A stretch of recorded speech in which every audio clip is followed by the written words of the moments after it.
Hi, this is Uncle Matt's D&D Studio. I'm Matt Finch, and this is part 2 of my conversation with Jim Raggi of Lamentations of the Flame Princess. Please don't forget to subscribe to the channel, and let's move on to the discussion again. So that also leads into something that you are, in terms of starting, you were a completely do-it-yourself DIY approach to things. If you were actually printing and folding things Yeah. right from a printer, and now you're a major player in the old school Renaissance. And so, what advice would you have to give to somebody who is just starting out with sort of a DIY approach, if what they wanted to do was get bigger, and also maybe comment on why might you not want to get bigger? Well, it will consume your life if you actually start a proper business. Um, yeah, it's a job. So depending if you want to deal with taxes and accountants and paying people, and I mean, there are ways to make it easier. And I just like fancy books, so I don't deal with print on demand. So I have large piles of stock and dealing with that. So there are ways to do it easier than what I've done. But what I suggest is make stuff. Just make stuff and figure out how to get it out there.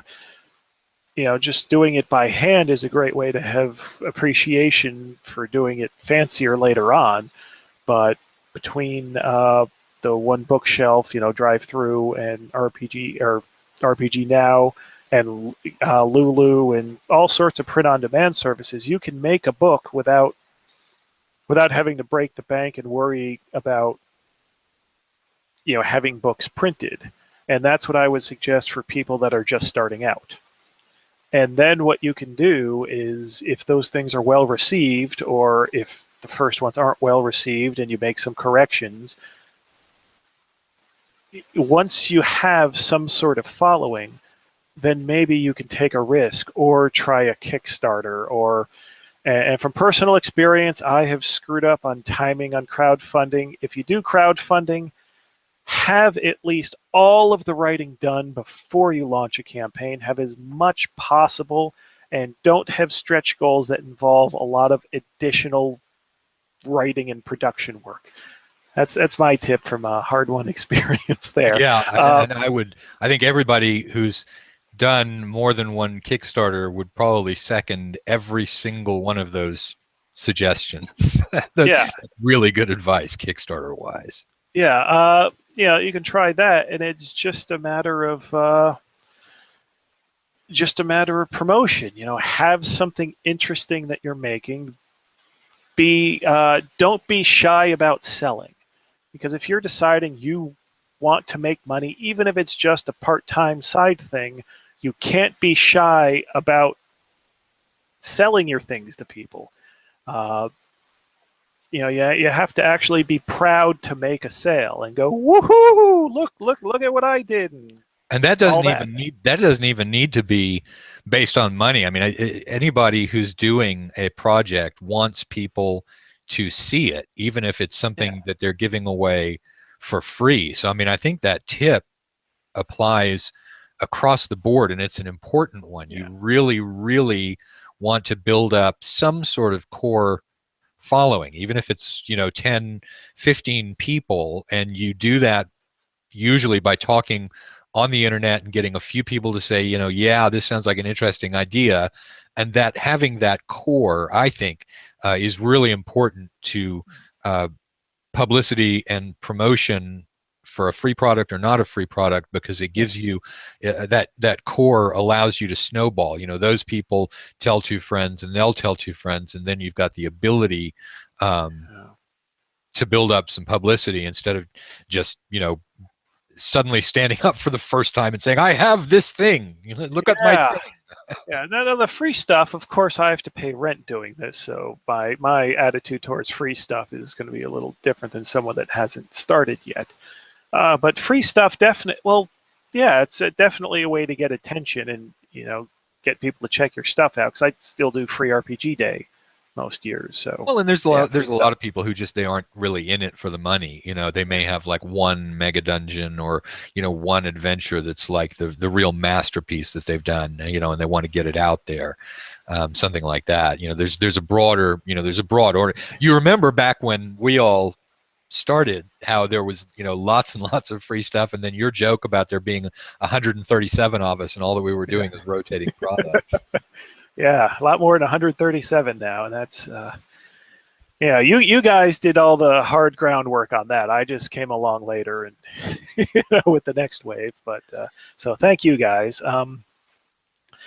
But yeah, the thing about free stuff though, I can't imagine my pride in my work depending on comments from people on the internet and having that be the metric. Which, if you're doing free stuff, that's the currency, isn't it? Well, yeah, I mean, Good. well, here's the thing. Here's what I think about that is that it is real nice. It is real nice to give out free stuff, and it Yeah. is a, first of all, generally not a great idea if you are trying to make money.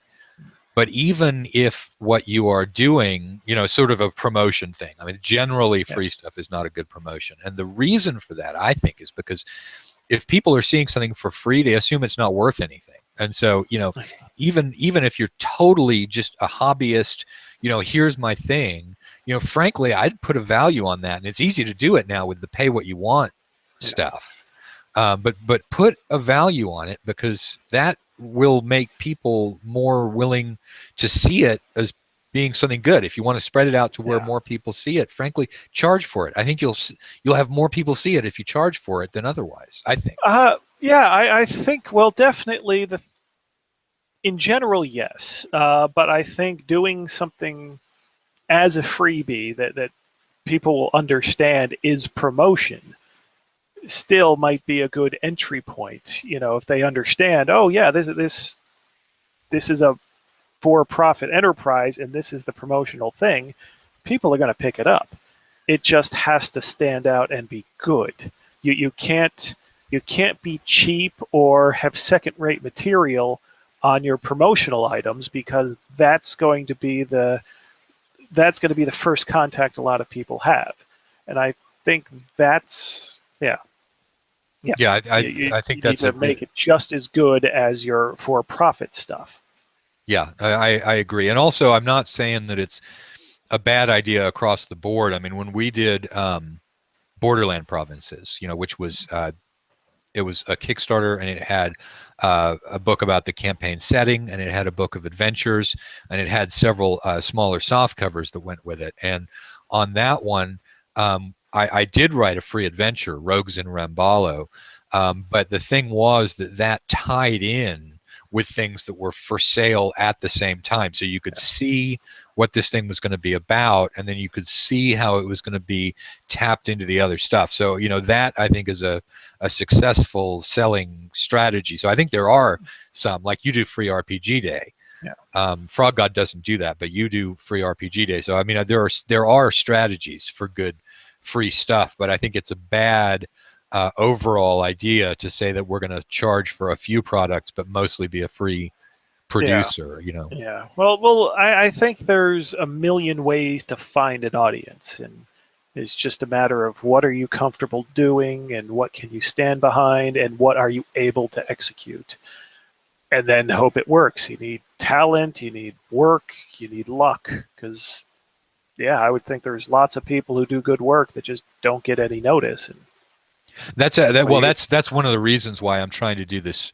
You know, we just did this Kickstarter for Old School Gamer Radio, where I one of put in the $5. I saw that, and so I sent you. You know, you're a stakeholder in it. And I sent you the link to the unlisted video, although I've listed it now. But you know, I'm gonna keep everyone posted on that. But the main idea there is to promote people who are much smaller or hobbyist, or somebody who's trying to break into it, than the large companies who have a lot of visibility, like you do, like Frog God does, and those, you know, larger players that are out there. Yeah, it's scary to. I mean, I go to, I was at Gen Con a couple months ago, And there, it's really easy to be put in perspective. Wizards of the Coast doesn't even bother showing up, and then you see the huge space that like Paizo has, and like Monty Cook's got this little plaza area, and I've got my little 10 by 10 booth with all the startups. So that puts it in perspective because it's scary to think that I'm becoming part of the establishment because part of what I do and how I market myself and the work is being sort of counter programming, which I guess I can always do that as long as Paizo and Wizards of the Coast are not failing. But it really sometimes seems weird that I'm still doing this counter programming stuff when I'm climbing that ladder. And It's okay, basically you're basically the Clash. You started out as punk, and then you ended yeah, up as being. yeah. I mean, we can. I mean, we can in a fan vote. It's possible for Lamentations things to defeat Wizards of the Coast in a fan vote, like the Emmy Awards a couple years back for Red and Pleasant Land. That got gold best writing over the D&D 5th edition player's handbook. It's like, how is that possible? And yeah, and then this year we got a couple silvers and we got a gold for best adventure for Blood in the Chocolate. But some of these companies that were in the running for it's like, how I are we really that popular? Jeez.